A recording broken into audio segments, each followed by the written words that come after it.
तो शिव महापड़ अंतर्गत हनुमान जी की महिमा दिव्यता से भरी हुई है। एक एक श्लोक से हनुमान जी महाराज की प्रशंसा की गई है। लेकिन ये शब्दावली रामचरितमानस के हैं, ये तुलसी का प्रसाद है। आइए भाव से और आदर के साथ। कवन सो काज कठिन जग माही। और जीवन में याद रखिए, कोई भी कठिन कार्य हो, असंभव लग रहा है, लेकिन हनुमान जी महाराज पर श्रद्धा रखिए। और हमारा सबका भाग्य है कि हम सबको हनुमान चालीसा कंठस्थ है, मुखपाठ है, और कभी भी कर सकते हैं। ऐसा थोड़ा कहा, पहले तो एक मान्यता थी कि पुरुष ही कर सकते, बहन नारीश्वरी नहीं कर सकती, लेकिन अब तो खुला मैदान हो गया। सभी कोई हनुमान जी महाराज की वंदना कर सकते हैं, उसको प्रणाम कर सकते हैं, हनुमान चालीसा का पाठ कर सकते हैं। ईश्वर के दरबार में कोई भेदभाव नहीं होता, कोई नारी और पुरुष का कोई भेद नहीं है, कोई जाति ज्ञाति वर्ण भेद नहीं है। शंकर भगवान के सानिध्य में सबका स्वीकार, ये शिव जी की विशेषता है। और जिनको श्रेष्ठ बनना है उनको सबको साथ में लेकर चलना पड़ेगा। ये ऊंचा है नीचा है, इसको भेद को छोड़ना पड़ेगा। इसलिए हनुमान जी महाराज सबके हैं और सबको वंदना करने का और हनुमान चालीसा करने का अधिकार भी है। इसलिए कभी भी कोई भी कष्ट, सभी कष्टों को दूर करने वाला, ना से रोग हरे सब पीरा, सब कुछ संकट से हनुमान छुड़ावे, मन कर्म वचन ध्यान जो लागे। हनुमान जी का जो ध्यान करते हो, मनुष्य सभी संकटों में से मुक्त हो जाता है। इसलिए कभी भी हनुमान जी के दर्शन के लिए आप जा रहे हैं, तब श्री हनुमान जी के सामने ये रामचरितमानस तुलसी का प्रसाद जरूर गुनगुनाइए, जरूर गाइए। कठिन नहीं है, बहुत सरल है, भाव से और आदर के साथ। कवन सो काज कठिन जग माही। जो नहीं होई तात तुम पाही। जो नहीं होई तात तुम पाही। बाद में क्या कहना है? दीन दयाल बिरदु संभाई। दीन दयाल बिरदु संभाई। हरहु नाथ संकट वारी। हरहु नाथ संकट वारी।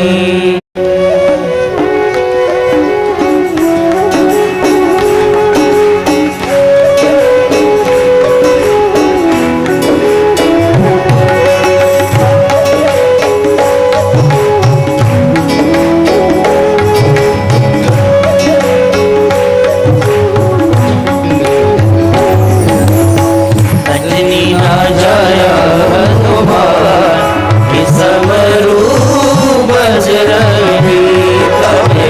अंजनी ना जाया हनुमान समरू बजरंगी। श्री गुरु चरण सरोज रज निज मन मुकुर सुधार।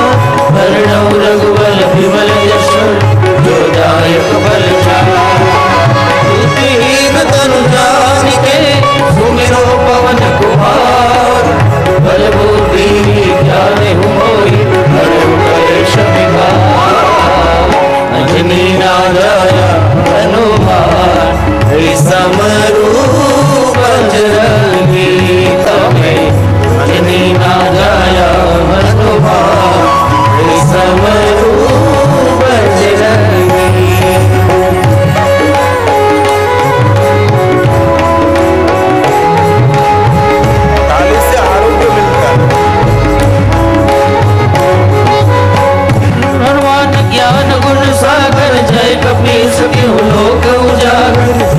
दूत अतुलित बलधामा अंजनी पुत्र पवन सुतना महावीर विक्रम बजरंगी कुमति निवार सुमति के संग कंचन वर्ण विराज सुवेश आनंद कुंडल कुंचित केशा अंजनी ना जाया हनुमान समरूप बजरंगी तमें अंजनी ना जाया हनुमान समरूप बजरंगी।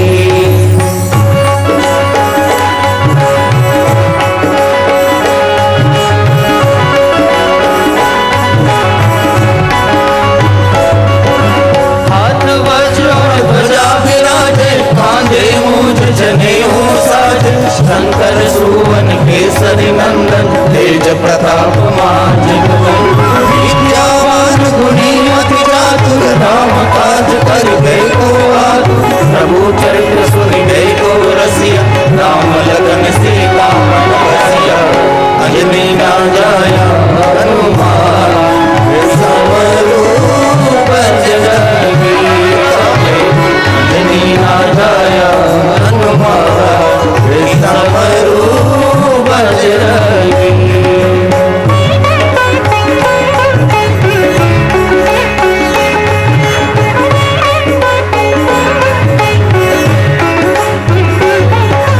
सूक्ष्म रूप धरि सियहि दिखावा विकट रूप धरि लंक जरावा भीम रूप धरि असुर संहारे रामचंद्र के काज सवारे लाए सजीवन लखन जियाए श्री रघुवीर हर्षि उर लाए रघुपति कीन्ही बहुत बड़ाई तुम मम प्रिय भरत सम भाई अंजनी राजाया हनुमान समरूप बजरंगी तमें अंजनी ना जाया हनुमान समरूप बजरंगी।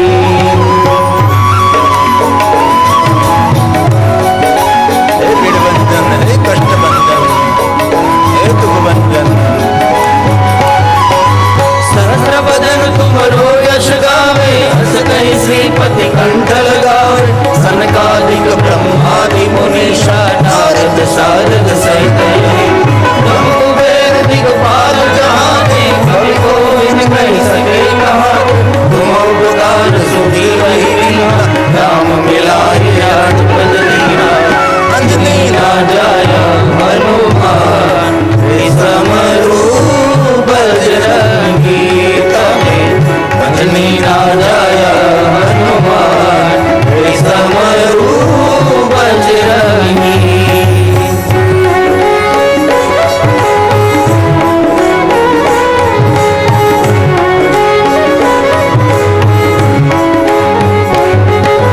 तुम्हारो मंत्र विभीषण माना लंकेश्वर भय सब जग जाना भूग सहस्र जो जन पर भानु मिल्यो ताहि मधुर बल जानु मुद्रिका मिल मुख माहि जल दिलाज गए अचरज नाहि दुर्गम काज जगत के जेते सुगम अनुग्रह तुम्हार देते अंजनी ना जाया हनुमान समरूप बजरंगी तमें अंजनी ना जाया हनुमान समरूप बजरंगी।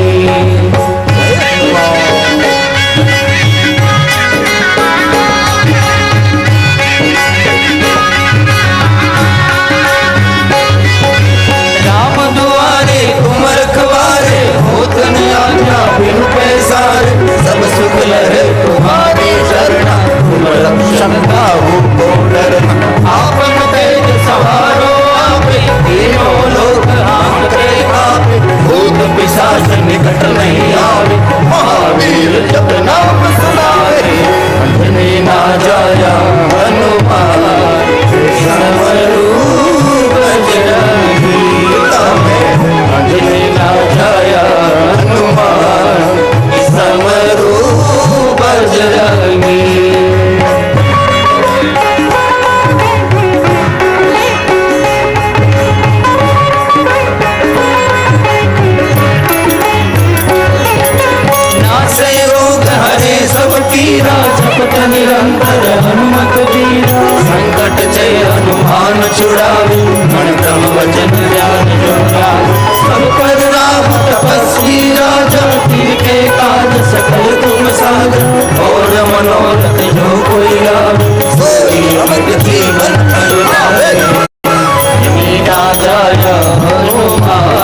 गए सीता सहित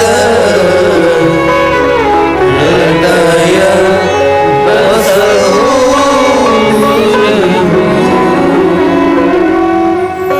बोलिए हनुमान जी महाराज। श्री राम भक्तों में अग्रगण्य श्री हनुमान जी महाराज। लोकाभि रामम रणधिंग धीरंग राजीव नित्यरम रघुवंशनाथम कारुण्य रूपम करुणाकरंतम।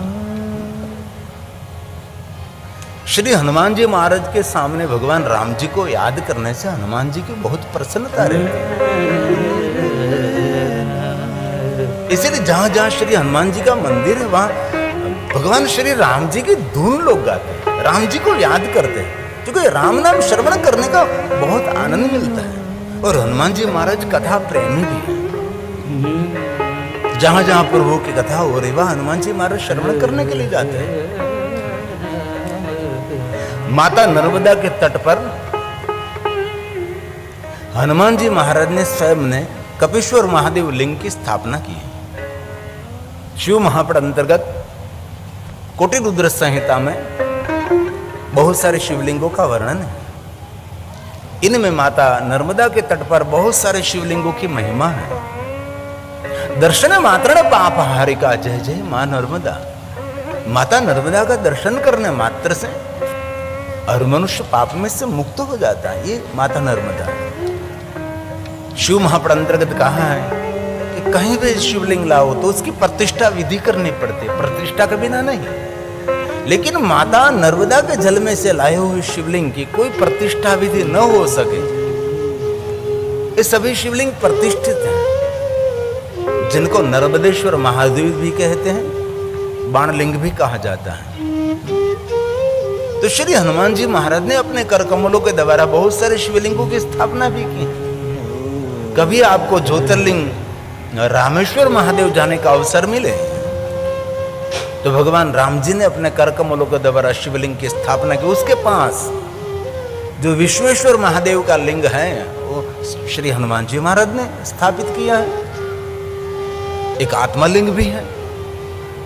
हर तीर्थों में एक विशेषता रहती है, हर तीर्थ में एक अलग सी दिव्यता रहती है, अलग सी ऊर्जा रहती है।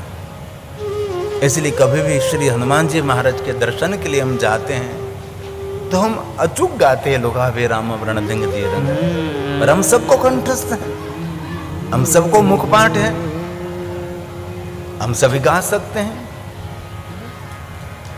लोकाभिरामं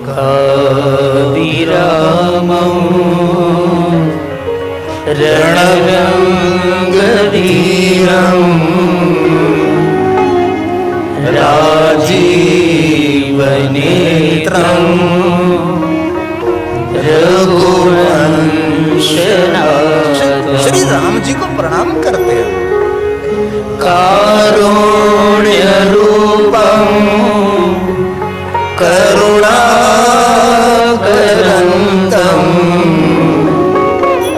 श्रीरामचन्द्रं शरणं प्रपद्ये। श्रीरामचन्द्रं शरणं प्रपद्ये। मनोजमम मारुत तुल्य वेगम। कभी कभी हमारे पास हनुमान चालीसा का पूरा पाठ करने का समय न हो तो बस इतनी वंदना कर लीजिए। इसमें संपूर्ण हनुमान जी महाराज की वंदना होगी। और बहुत कुछ हम कंठस्थ नहीं कर सकते, लेकिन थोड़ा सा तो कंठस्थ कर सकते हैं। अपने बच्चों को भी कुछ न कुछ कंठस्थ कराने का प्रयास करें। बहुत सारे माता पिता अपने बच्चों की शिकायत करते हैं तो इस शिकायत के पात्र पिता नहीं पुत्र हैं कि मेरे पिताजी ने मेरे पर ध्यान नहीं दिया। जो माता पिता अपने पुत्र और पुत्री पर ध्यान नहीं देते वही रास्ता भूल जाते हैं। जो सतर्क रहते हैं, जो सावधानी रखते हैं, उनका बेटा उनकी बेटी कभी मार्ग नहीं भूलती, कभी नहीं। शिव महापड़ ग्रंथ में गर्भ संस्कारों की बहुत सारी महिमा, जो 16 संस्कार है ना, गर्भ संस्कार प्रथम है। माता को जन्म देते समय कितनी सावधानी रखनी चाहिए, मेरे पुराणों में एक भी बात नहीं छोड़ी।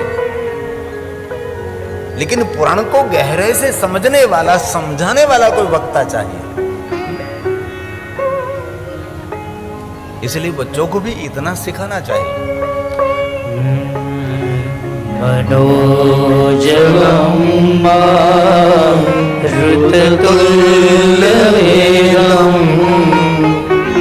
जितेन्द्रियं बुद्धिमतावरिष्ठं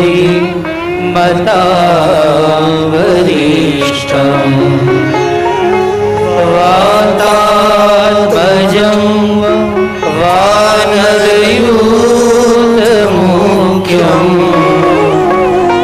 श्रीरामदूतं शरणं प्रपद्ये।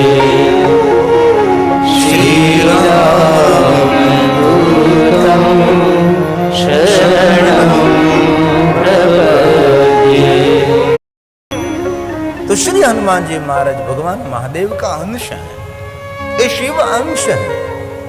ये शिव महापड़ ग्रंथ में 40 श्लोकों में सुंदर बात कही है।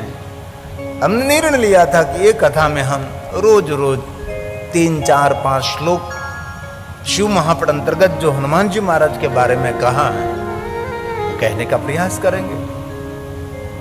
तो शिव महापड़ ग्रंथ का हर श्लोक भगवान महादेव की वंदना है। एक एक श्लोक हमारा इहलोक और परलोक को पावन करते हैं। ये शिव महापड़ ग्रंथ की विशेषता है। इसलिए मुझे इस कथा में शिव महापड़ अंतर्गत शत्रुद्र संहिता में 20वां अध्याय में जो भगवान श्री हनुमान जी के लिए कहा है, थोड़े थोड़े श्लोकों का मैं प्रारंभ में पाठ कर लेता हूं। कल हमने जो कथा श्रवण की कि भगवान विष्णु का मोहिन रूप देखकर भगवान महादेव के अंग में से एक तेज प्रकट हुआ। सप्त ऋषियों ने तेज को ग्रहण कर लिया, पत्ते में ले लिया और मंत्रों के द्वारा वायुवेग गौतम की पुत्री अंजनी को दिया गया। और अंजनी के माध्यम से भगवान शिव के अंश स्वरूप वानर रूपधारी भगवान श्री राम कार्य करने के लिए हनुमान जी महाराज प्रकट हुए। उनके पराक्रमों की महिमा है, अद्भुत अद्भुत पराक्रम किए हैं। जो हनुमान जी महाराज ने पराक्रम किए, ऐसे पराक्रम कोई देवताओं ने नहीं किए। इतने बड़े बड़े पराक्रम हनुमान जी महाराज ने किए हैं। ये सभी श्लोकात्मक शिव महापड़ अंतर्गत हैं। और कहा भगवान नंदीकेश्वर बोलते हैं, जो भगवान महादेव का वो भी एक अवतार है। शंकर भगवान के अवतारों की श्रृंखला में भगवान नंदीकेश्वर शिलाद मुनि का पुत्र हैं, वो भी भगवान शंकर जी का अंश है। ये कथा भगवान नंदीकेश्वर महादेव बोल रहे हैं। वहां उन्होंने पराक्रम युक्त अद्भुत कार्य किया। कहाँ? भगवान श्री राम की कार्य के लिए श्रीलंका में गए। लंका में जाकर माता सीता जी की शोध की और वहां जाकर भी बड़े बड़े पराक्रम किए। और जानकी को प्रतिपूर्वक माता को प्रणाम करके जो भगवान श्री राम ने जो मुद्रिका दी थी वो माता जानकी को अर्पण की और माता जानकी को प्रणाम किया। इस शिव महापड़ ग्रंथ में श्लोकात्मक है, जो हनुमान जी महाराज के पराक्रम की बातें हैं। चक्रे अद्भुतं चरित्रं, हनुमान जी महाराज ने अद्भुत चरित्र किए हैं। सतत्र विक्रम संयुतम्, अनेक प्रकार के विक्रम सर्जन किए हैं। हनुमान जी महाराज ने जो जो पराक्रम किए, जो जो कार्य किए, ऐसे कार्य अन्य कोई देवताओं के लिए नहीं है। इसलिए भगवान महर्षि वेदव्यास जी ने हनुमान जी महाराज की गाथा गाई है, बहुत कम श्लोकों में, कम शब्दों में, लेकिन हनुमान जी को छोड़ा नहीं, हनुमान जी को भूले नहीं।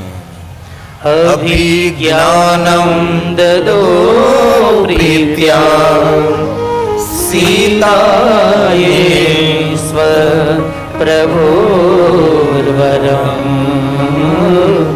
सीतायै स्वप्रभोर्वरम्। माता सीता की खोज करके लंका में पहुंचे। लंका में पहुंचकर भगवान श्री राम जी ने जो मुद्रिका दे थी वो मुद्रिका माता सीता को अर्पण की। हमारे ओम जी सोनी ने और शिव परिवार ने मिलकर हमारे गांव में जो प्राचीन हनुमान जी महाराज विराजते हैं उसको अखंड दीप भी प्रकट किया है कि ये पवन शांत हो जाए। लेकिन आज कैसे शांत हो सकता है? आज तो श्री हनुमान जी महाराज का प्रागट्य महोत्सव, इसलिए वो तो उधम मचाएंगे। इनमें भी हम सबको सुरक्षित रहना है, ये उनकी उपस्थिति है। लेकिन मैं कथायोजक शिव परिवार का बहुत धन्यवाद करता हूँ। ये पंडाल इतना मजबूत बनाया है कि सब सुरक्षित रहते हैं। बहुत हृदय से मैं आपकी व्यवस्था का मैं धन्यवाद करता हूँ, बहुत हृदय से मैं प्रणाम करता हूँ। और भगवान महर्षि वेदव्यास जी ने कहा है, जानकी के प्राणों की रक्षा करने वाला रामदूत के नाम से जगत में प्रसिद्ध हुए और वीर वानर नायक शीघ्र ही उनके शोक को दूर किया। माता सीता का जो शोक था, शोक तलीन थी। तो अद्भुत एक लीला थी, अद्भुत एक लीला का पात्र भी थे। श्रीलंका में पहुंचे, वहां जाकर माता सीता का दर्शन किया और राम जी ने जो मुद्रिका दी थी वो माता को अर्पण की और सारी कथाएं सुनाई माता ने। और श्री माता सीता श्री हनुमान जी के मुख से कथा श्रवण करके माँ जगदम्बा स्वयं माता सीता शोक से मुक्त हुई। जानकी का शोक दूर करने वाला हनुमान जी, हमारा तो शोक रोग सब कुछ दूर करने वाला हनुमान जी है, लेकिन माता जानकी का भी शोक दूर हनुमान जी ने किया है। इसलिए का सीता शोकम जहाराशु सवीर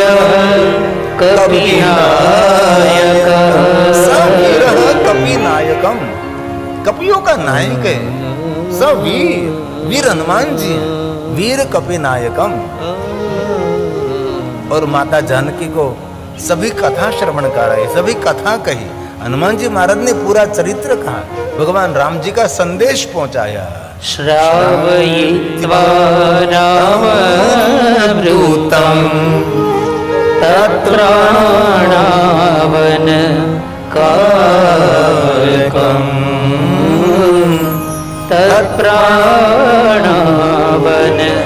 कारकम्। माता जानकी को प्रणाम करते हुए भगवान राम जी का संदेश पहुंचाया और माता जानकी का शोक दूर किया। श्री हनुमान जी महाराज को प्रणाम करते हैं। उन्होंने रावण की अशोक वाटिका उजाड़ कर बहुत से राक्षसों का वध किया और फिर सीता जी को समन चिन्ह देकर रामचंद्र के पास पहुंचे। माता सीता को मुद्रिका देने के बाद सुंदर राम जी का संदेश सुनाने के बाद अशोक वाटिका को उजाड़ दिया। हम सभी कथा से परिचित है, लेकिन शिव महापुराण ग्रंथ में जो भगवान महर्षि वेदव्यास जी ने श्लोकात्मा कही, ये बात मैं आपको कहना चाहता। बड़ा उद्यम मचाया, अगणित असुरों का संहार करके वध करके रावण को चुनौती देकर फिर माता सीता को प्रणाम करते हुए भगवान राम जी को याद करते हुए रामचंद्र के पास पहुंचे। लंका में फिर लौट गए और भगवान राम जी को भी संदेश दिया है। ये हनुमान जी महाराज हैं। तद्विज्ञानमादाय निवृतो राम सन्निधिं, निवृत्तिं राम सन्निधम। लंका में अनेक असुरों का वध करने के बाद, अशोक वाटिका को उजाड़ने के बाद, रावण को चुनौती देने के बाद फिर भगवान श्री राम के पास पहुंच गए। ये हनुमान जी महाराज को प्रणाम करते। रावणा राममाहत्य जगान बहुराक्षसान्, जगान बहुराक्षसान्। राक्षसों का अंत करते हुए रावण को चुनौती देकर माता सीता का संदेश भगवान श्री राम तक पहुंचाने के लिए हनुमान जी महाराज का बहुत बड़ा सुंदर चरित्र रहा, बहुत बड़ा पराक्रम रहा। उस समय महालीला करने वाले उन्होंने अत्यंत निर्भय होकर रावण के पुत्र तथा अनेक राक्षसों को मारकर वहां लंका में महान उपद्रव मचाया, हम सभी जानते हैं। और रामचरितमानस में तो उनकी विशेष सुंदर वर्णन है, लेकिन शिव महापट ग्रंथ में एक थोड़ा सा वर्णन है जो हनुमान जी महाराज के लिए स्वयं भगवान महर्षि वेदव्यास जी ने गाया है। अद्भुत लीला के हनुमान जी महाराज ने एक वानर रूप धारण करके उधम मचाया, कपियों में श्रेष्ठ रहे, रावण के पुत्र का और साथ में अनेक राक्षसों को दंड देकर फिर हनुमान जी महाराज भगवान राम के आगे पूरी लंका का संदेश और माता सीता का संदेश पहुंचाया। तदेव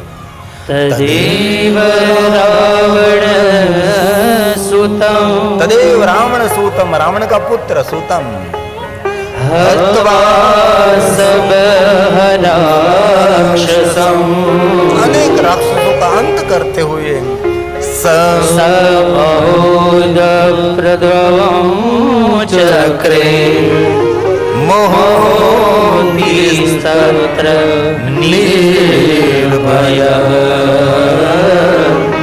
मोहोतिस्तत्र निर्भय होकर हनुमान जी महाराज भगवान श्री राम के पास पहुंचे और आगे कहा, हे मुनियों, भगवान नंदिकेश्वर एक कथा कह रहे हैं, जब महाबलशाली रावण के तेल से सने हुए वस्त्रों को उनकी पूंछ में दृढ़ता पूर्वक लपेटकर आग लगाई। ये रावण ने हनुमान जी महाराज को परेशान करने के लिए, लेकिन रावण को पता नहीं था आग हनुमान जी को जला नहीं सकती, क्योंकि अग्नि ने वचन दिया था अग्नि जला नहीं सकती और जल डुबा नहीं सकते हैं। हनुमान जी महाराज को बहुत सारे वरदान मिले थे, क्योंकि हनुमान जी महाराज स्वयं भगवान महादेव का अंश है, भगवान शिव का ही स्वरूप है। लेकिन रावण ने, महाबली रावण, तेल से लपेटे हुए बहुत सारे वस्त्र को हनुमान जी महाराज की पूंछ को लगाया था। यदा दग्धो रावणेन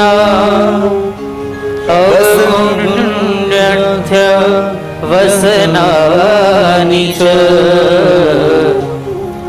तैलाभ्यगतानि सुदृढं महाबलवता मुने। भगवान नंदिकेश्वर ने कहा, हे मुनियों, महाबलवान रावण ने हनुमान जी महाराज के पूंछ पर अनेक तेल लगाए हुए वस्त्रों को लपेट दिया था और महादेव के अंश से उत्पन्न हनुमान जी ने इसी बहाने से कूद कूद कर समस्त लंका को जला दिया। उत्पलत्यो उत्पलत्य उत्पलत्य उत्पलत्य, कूद कर उत्पलत्य उत्पलत्य। कितना सुंदर शब्द है संस्कृत में, उत्पलत्य, कूद कूद कर, उत्पलत्य। उत्प्लुत्योत्प्लुत्य च तदा महादेवांश कपि। भगवान महादेव का अंश है हनुमान जी महाराज। उत्पलत्य उत्पलत्य, कूद कूद कर पूरी लंका में दाह लगा दिया। ददाह लंका निखिला कृत्वा त्याज्यं तमेव हि, कृत्वा त्याज्यं त्वमेव हि। ऐसे हनुमान जी के बड़े बड़े पराक्रम का वर्णन शिव महापुराण अंतर्गत शत्रुध्वज संहिता में कभी अवसर मिले तो उसका पारण कर। जैसे हनुमान चालीसा का पाठ करते हैं, वैसे विद्वान लोग ये 40 श्लोकों का पारण करते हैं। एक साथ में मैं आपके समक्ष 40 श्लोक नहीं गा सकता, लेकिन रोज थोड़ा थोड़ा श्लोक लेकर हम 9 दिन के अंदर इस हनुमान चरित्र जो शिव महापुराण अंतर्गत है उसको हम गाने का प्रयास करेंगे। और भगवान महादेव की विशेषताएं हैं, कुछ बात समझ में आ सकती है, बहुत सारी बात समझ में नहीं भी आ सकती हैं, लेकिन सबका मंगल और कल्याण करने वाला इस श्रेष्ठ ग्रंथ है। जो कल हम कथा का श्रवण कर रहे थे, भगवान श्री हरि भगवान विष्णु जी नारद जी को शिव भक्ति का मार्गदर्शन दे रहे हैं। क्यों मार्गदर्शन दे रहे हैं? क्योंकि नारद जी ने भगवान श्री हरि भगवान विष्णु जी की शरणागति का स्वीकार किया और नारद जी ने कहा कि भगवान श्री हरि भगवान विष्णु जी, मैंने शिव गुणों का अनादर किया, भगवान विष्णु जी मैंने आपका भी अनादर किया और महादेव के गणों को मैंने श्राप भी दिया। दूसरों को श्राप देने से पुण्य का क्षय हो जाता है। मेरा पुण्य क्षय हुआ, मेरे हृदय में संताप हो रहा है, इसलिए संताप में से मैं विश्राम कैसे प्राप्त कर सकता हूं? मुझे विश्राम के लिए कुछ मार्गदर्शन करें। तब भगवान श्री हरि भगवान विष्णु जी ने नारद जी को कहा कि नारद, पहली बात तो याद रखिए, कभी किसी को श्राप देना नहीं चाहिए। जिनको श्राप दे रहे हैं उनका तो अहित हो न हो पता नहीं, लेकिन जो श्राप दे रहा है उनका तो अहित होने का एकदम निश्चिंत है, उनका अहित होना शुरू हो जाता है। इसलिए कभी नारद जी दूसरों को श्राप नहीं देना चाहिए। ये भगवान विष्णु जी ने नारद जी को कहा है।